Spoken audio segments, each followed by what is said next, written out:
Hey guys, Albertsons just reported earnings. We're going to get to that about halfway through the video. But first, let's talk about this Kroger acquisition at $34 a share and why the stock has not moved up much because of it. Last week, Kroger announced they're buying Albertsons, two big grocery store chains. Now, their big play is synergy. I hate that word, but it's about being able to buy more efficiently. In this world of high inflation, food costs are skyrocketing. Grocery store margins are very, very low. This is Albertsons right here. Their 5-year profit margin is 1.2%, and that includes a trailing 12 months of 2.2%. Let's look at Kroger. You'll see the same thing. Kroger, 1.6% 5-year margin. Last year, 1.7%. So their goal here is to sit there and say, listen, let's join forces. Let's have better buying power. We will increase our margin, keep costs down for the average person. All right, now here's the issue I have, guys. When it comes to Albertsons, they announced they were going to buy, Kroger was going to buy Albertsons for $34 a share. It's currently at $26 a share. Usually when there's a merger announcement or an acquisition, the stock of the acquired company is usually higher because it goes right to pretty close to where the acquisition price is. Makes sense. This one did not. Did it jump? Absolutely. But it's still far away from 34. Why is that? Well, there's a lot of concern that this will not go through. Obviously, the market's saying we're concerned about this thing happening because there's going to be a lot of regulation. People are going to, the government's going to get in. I think it's the FTC, the Federal Trade Commission, is going to get involved and see, is there any concern about monopolistic in the area power by the merged company? This is telling me that there's a lot of concern about that. Because if the deal's going to close, I don't know when the deal's going to close. I didn't check it out exactly. Let's say 6 months from now. This should be pretty high. This should be well over $30 if there's a high likelihood of the deal happening, okay? This is telling me there's not. So is there an arbitrage play here? Absolutely. If for some reason you believe this could happen, you sit there and say, I'm going to buy the shares right now at 26, and I think it's going to happen. And when it does happen, I get $34 a share. I make a $8 premium on a $26 investment. I basically make 30% of my money in 6 months, whatever the date is. That is a very common play for a lot of investors. Banking on arbitrage. If you look back at the Activision deal with Microsoft, Berkshire bought a lot of Activision saying, we're making this as an arbitrage play. And the reason being is Microsoft's got a ton of money and they want to buy this company. So we think it's likely to happen. We're going to buy Activision and make this play. Okay. Now that's a very common theme amongst investors. What I want you to do is focus on the company, because if you buy it and it doesn't go through, it's very likely the stock falls. So looking at the 8 pillars for Albertsons. First off, very low return on invested capital. And it makes sense, guys. How can they really get a high return? Opening more stores? Okay, maybe. Their 5-year average free cash flow is $900 million, and last year was $1.7 billion. So a big jump in free cash flow in the last year. Big jump, all right? Now, debt, a lot of debt. My guess is going to this, it's going to be a lot of long-term capital leases. So we go to the balance sheet, scroll down to their debt levels, long-term liabilities of $16 billion, $12.6 billion of it is long-term capital leases. Why? They got to rent their stores, all right? So they have a lot of capital leases in those stores. Makes perfect sense.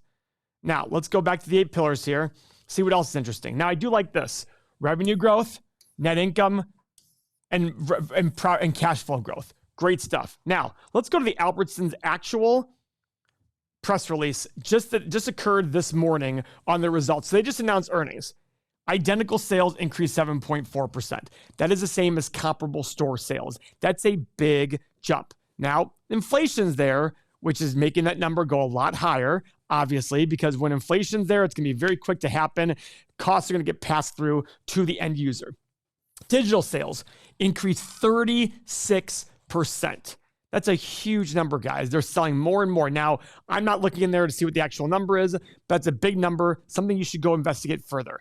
What percentage of their total sales are digital sales? Loyalty members increased 16% to 31 million. Net income, now adjusted net income of 72 cents per share. Now, in terms of what was expected, I'm going to tell you exactly what was expected. Albertsons was expected to earn 65 cents per share. They earned 72. They're expected to report $17.68 billion in revenue. They reported $17.92 billion. So they beat on both revenue and profit per share. Now, like I said here, this net income was was after all charges and everything like that. EBITDA of 1.05 billion. So great numbers, great reporting, especially with Kroger there. And I'm sure Kroger knew about these numbers going into it. The thing that concerns me for Albertson is this trailing 12 months profit margin is significantly higher than the 5-year profit margin. Why would that be apart from just passing costs on to customers, right? So I look at that saying, okay, that's not exactly what I love. They're paying a healthy dividend. They just announced a dividend of 12 cents per share, which is 48 cents per year, which will be less than their trailing 12 months dividend, but it's still going to be about 1.8% dividend yield going forward. So what are analysts expecting on Albertson? If the deal doesn't go through, the analysts starting at 23, and there are 7 analysts going out 5 years, are reporting very low growth, $2.98 to $3.11. Not major growth there in terms of earnings per share. But in terms of revenue, again, not much growth, but still some growth along the way here. Okay, grocery stores are not sexy, guys. You got to pay a low multiple for grocery stores. And when we're looking at the 5-year PE and 5-year price to free cash flow, we see 17.9 and 15. This is going to sound crazy, probably too high. Guys, when you're getting a low return on invested capital, low growth, what are you doing? Yes, when you're in an area, you probably control that area's grocery, but the margins are not big. So you've got to be careful buying grocery stores. Make sure you're paying a low multiple so you can get a high return through getting a discount, okay? So let's go to the stock analyzer tool and actually do this to see what you should pay for Albertsons, and assuming the deal doesn't go through, because the market's saying the deal is probably not going to go through. All right, so I'm going to do a 10-year analysis on Albertson.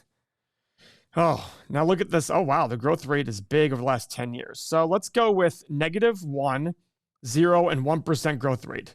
Because remember, the analysts weren't expecting big numbers. Profit margin, I'm going to ignore last year completely. I'm going to do 1.2, 1.4, and 1.6. Free cash flow, I'm going to do the exact same thing. PE, guys, I'm going to keep it low. 7, 9, 11, 7, 9, 11, and I want a 12, 13, and 14% desired annual return. I've got to get my money by buying it cheap. That's how I have to make my money. Hit the analyze button. All right, guys. 11, 18, and 15 bucks. Am I beating it up? Probably. But guys, again, low growth, non-sexy, low margin, low return on invested capital. Literally, you have to buy it dirt cheap. So if this makes sense to you, we have 18 other videos. We post 2 or 3 videos a day. You have to subscribe to this channel. So just hit the subscribe button and the notification button. Thank you very much, guys, for your time.